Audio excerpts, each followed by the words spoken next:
Donald Trump's former chief strategist, Steve Bannon, has vowed to go to war against the president's opponents after being fired from his job at the White House. He's now returned to a senior role at the right-wing website Breitbart News. Mr. Bannon is the latest in a string of departures from the White House in what has been a turbulent few weeks. David Willis has more. Steve Bannon, widely credited for helping steer Donald Trump to victory, he was one of the most powerful men in the White House. The driving force behind Trump's nationalist ideology. His was the ethos of putting America first and taking back the country. As economic conditions get better, as more jobs get better, they're going to continue to fight. If you think they're going to give you your country back without a fight, you are sadly mistaken. Every day it is going to be a fight. He is not a racist, I can tell you that. He's a good person. He actually gets a very unfair press in that regard. But we'll see what happens with Mr. Bannon.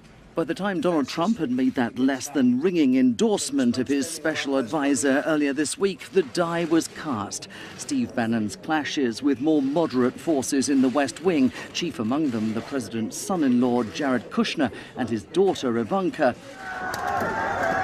coupled with renewed accusations following the violence in Charlottesville that he harbored white nationalist sympathies, helped seal his fate. So too did the attention he sometimes received at the president's expense. This profile in Time magazine branded Bannon the great manipulator. Steve Bannon has now rejoined the right-wing website Breitbart News that he ran before leaving to join the Trump campaign a year ago. He said he intends to keep fighting on the president's behalf, but in an interview with the conservative magazine The Weekly Standard, he was also quoted as saying the Trump presidency that we fought for and won is over.